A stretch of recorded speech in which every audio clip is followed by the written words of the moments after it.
titre de la thèse de Léa est le suivant. Caractérisation aromatique des vins par une approche taxonomique. Léa, est-ce que tu es prête?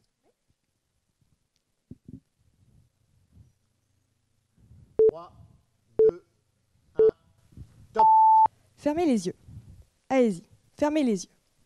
Maintenant, imaginez-vous rentrer dans la maison de votre grand-mère qui est en train de cuisiner. Que sentez-vous? Vous pouvez rouvrir les yeux. Certains vont peut-être sentir le bœuf bourguignon, d'autres les crêpes ou encore la quiche lorraine. Moi, quand je rentre dans la cuisine de ma grand-mère, ce que je sens, c'est l'odeur de la ratatouille. Et ce souvenir ancré dans ma mémoire va faire que je vais associer l'odeur de la courgette à celle de la tomate.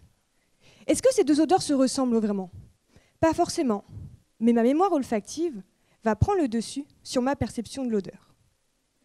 Conclusion, comme tout le monde a sa propre mémoire olfactive, eh bien tout le monde va avoir sa propre représentation des odeurs. Pourquoi est-ce que je vous raconte tout ça? Parce que l'objectif de ma thèse, c'est d'améliorer les méthodes qui existent pour décrire les odeurs du vin. Mais ce qui me complique la tâche, c'est justement le fait que tout le monde a sa propre représentation des odeurs. Donc comment faire pour avoir une caractérisation qui va être adaptée à tous? Eh bien, je vais d'abord m'intéresser à la manière dont les personnes se représentent les odeurs. Plus concrètement, je travaille à partir de 96 odeurs qui sont couramment utilisées dans la description du vin. Et ces odeurs, j'ai demandé à 150 personnes de les regrouper en fonction de leur ressemblance. Mais attention, je ne leur ai pas fait sentir, non. Je leur ai demandé de les imaginer, de les regrouper, puis de me donner un ou plusieurs mots pour savoir sur quels critères ils avaient formé leur groupe. Derrière moi, ce sont les mots qu'ils ont utilisés pour décrire leur groupe. On se rend compte qu'il y en a une grande variété, dont certains qui vont être très spécifiques et liés à notre mémoire olfactive. Je pense notamment aux plusieurs personnes qui ont regroupé l'odeur de beurre, de pain et de café parce que ça leur rappelle leur petit déjeuner. Alors que bon, franchement, on ne va pas se mentir, ça ne se ressemble pas vraiment. Mais voilà, résultat des courses, j'ai 150 rassemblements d'odeurs différents. Un pour chaque personne qui a fait le test. Et maintenant, je mets ma casquette de statisticienne et je mets de l'ordre dans tout ça. Vous voyez Zara à la fin d'un premier jour de solde? Bah, mes données, c'est pareil, c'est le bordel.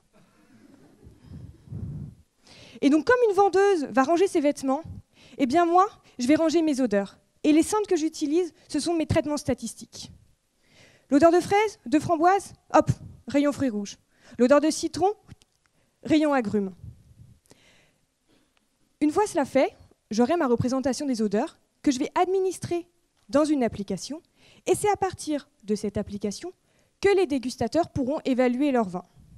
Je n'aurai alors plus qu'à compiler leurs résultats et j'obtiendrai le profil aromatique du vin qui m'intéresse. Et qui sait, pourquoi pas demain, vous pourrez peut-être acheter un vin qui vous rappelle la cuisine de votre grand-mère.